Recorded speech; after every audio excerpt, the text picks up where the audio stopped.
ಎಲ್ಲರಿಗೂ ನಮಸ್ಕಾರ ಸ್ನೇಹಿತರೆ. ಭಾರತ ಮತ್ತು ಇಂಗ್ಲೆಂಡ್ ನಡುವಿನ ಮೂರನೇ ಟಿ20 ಪಂದ್ಯಕ್ಕಿಂತ ಮುಂಚೆ ಅಬ್ಬರಿಸಿ ಬೊಬ್ಬರದ ವೈಭವ್ ಸೂರ್ಯವಂಶಿ, ತಿಲಕ್ ವರ್ಮಾ, ಅಭಿಷೇಕ್ ಶರ್ಮಾ. ಹೌದು ಸ್ನೇಹಿತರೆ, ಭಾರತ ಮತ್ತು ಇಂಗ್ಲೆಂಡ್ ನಡುವಿನ ಮೂರನೇ ಟಿ20 ಪಂದ್ಯಕ್ಕಿಂತ ಮುಂಚೆ ನಮ್ಮ ಭಾರತದ ಆಟಗಾರರು ಪ್ರಾಕ್ಟೀಸ್ ಪಂದ್ಯವೊಂದನ್ನಾದ್ರೆ ಆಡಿದರು.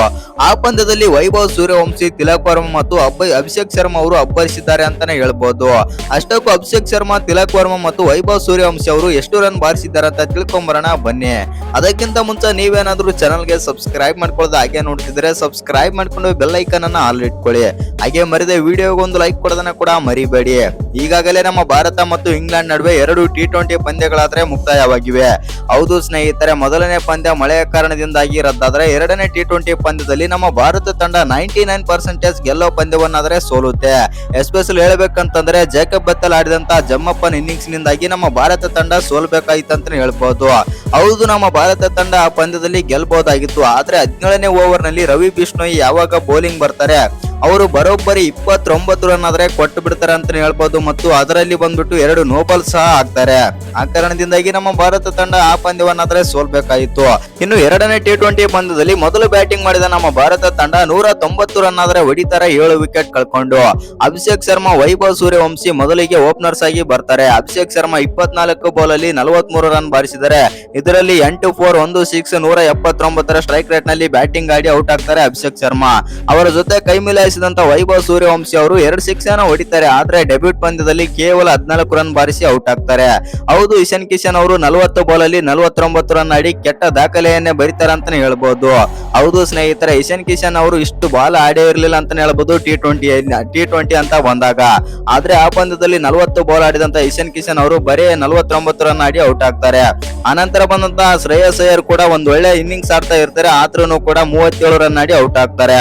ಇನ್ನು ತಿಲಕ್ ವರ್ಮಾನು ಕೂಡ ಒಂದ್ ಒಳ್ಳೆ ಇನ್ನಿಂಗ್ಸ್ ಆಡ್ತಾರೆ ಅಂತಾನೆ ಹೇಳ್ಬಹುದು. ಕೊನೆಯ ಓವರ್ ನಲ್ಲಿ ಚೋಪ್ರಾ ಆರ್ಚರ್ ಅವರಿಗೆ 2 ಸಿಕ್ಸ್ ಬಾರಿಸುವ ಮೂಲಕ ತಮ್ಮ ಫಾರ್ಮ್ ಗೆ ಮರಳುತ್ತಾರೆ.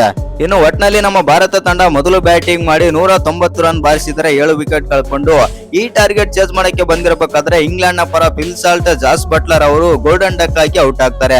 ಆದ್ರೆ ಹ್ಯಾರಿ ಬ್ರೂಕ್ ಮಾತ್ರ ನಾನು ಪಂದ್ಯವನ್ನು ಗೆಲ್ಲಿಸುತ್ತೇನೆ ಮತ್ತು ನಮ್ಮ ಬ್ಯಾಟಿಂಗ್ ಅನ್ನು ಸ್ಟ್ರಾಂಗ್ ಮಾಡ್ತೀನಿ ಅಂತಂದು ಒಳ್ಳೆ ಬುನಾದಿ ಆಗಿ ಕೊಡ್ತಾರೆ ಅಂತಾನೆ ಹೇಳ್ಬಹುದು. 39 ರನ್ ಆದ್ರೆ ಆಡ್ತಾರೆ ಹ್ಯಾರಿ ಬ್ರೂಕ್ ಅವರು. ಅವರ ಜೊತೆ ಕೈ ಮೇಲಾಯಿಸಿದಂತ ಜೇಕಬ್ ಬತ್ತಲ್ ಮಾತ್ರ 76 ರನ್ ಆಡಿ ಪಂದ್ಯವನ್ನೇ ಗೆಲ್ಲಿಸಿ ಕೊಡ್ತಾರೆ ಇಂಗ್ಲೆಂಡ್ ತಂಡಕ್ಕೆ. ಹೌದು ಸ್ನೇಹಿತರೆ, ಒಟ್ನಲ್ಲಿ ಭಾರತ ತಂಡ ಬಂದ್ಬಿಟ್ಟು ಎರಡನೇ ಟಿ20 ಪಂದ್ಯದಲ್ಲಿ ಆದ್ರೆ ಸೋತಿದೆ ಮತ್ತು ಈ ಪಂದ್ಯ ಮ್ಯಾನ್ಚೆಸ್ಟರ್ ನಲ್ಲಿ ಆದ್ರೆ ನಡೆದಿತ್ತು. ಇನ್ನು ಮೂರನೇ ಟಿ20 ಪಂದ್ಯ ಎಲ್ಲಿ ನಡೀತಾ ಇದೆ, ಯಾವಾಗ ನಡೀತಾ ಇದೆ ಮತ್ತು ನಮ್ಮ ಭಾರತ ತಂಡ ಪ್ರಾಕ್ಟೀಸ್ ಪಂದ್ಯದಲ್ಲಿ ಎಷ್ಟು ರನ್ ಬಾರಿಸಿದ್ದಾರೆ ಅಂತ ನೋಡೋದಾಯ್ತು ಅಂತಂದ್ರೆ ಮೂರನೇ ಪಂದ್ಯ ಬಂದ್ಬಿಟ್ಟು ಬ್ರಿಡ್ಜ್ ನಲ್ಲಿ ಆದ್ರೆ ನಡೀತಾ ಇದೆ ಅಂತ ಹೇಳ್ಬಹುದು. ಟ್ರೆಂಟ್ ಬ್ರಿಡ್ಜ್ ನಲ್ಲಿ ಆದ್ರೆ ನಡೀತಾ ಇದೆ. ಈ ಪಂದ್ಯ ಜುಲೈ 7ನೇ ತಾರೀಕು ಆದ್ರೆ ನಡೀತಾ ಇದೆ, ರಾತ್ರಿ 10 ಗಂಟೆಗೆ. ಇನ್ನು ಈ ಪಂದ್ಯಕ್ಕಿಂತ ಮುಂಚೆ ಪ್ರಾಕ್ಟೀಸ್ ಆರಂಭಿಸಿದಂತ ನಮ್ಮ ಭಾರತದ ಆಟಗಾರರು ಭರ್ಜರಿ ಬ್ಯಾಟಿಂಗ್ ಪ್ರದರ್ಶನ ಆದ್ರೆ ತೋರಿಸಿದ್ದಾರೆ. ಹೌದು ಸ್ನೇಹಿತರೆ, ಎಸ್ಪೆಷಲಿ ವೈಭವ್ ಸೂರ್ಯವಂಶಿ ಅವರು 53 ರನ್ ಆದ್ರೆ ಬಾರಿಸಿದ್ದಾರೆ 19 ಬಾಲ್ ಅಲ್ಲಿ.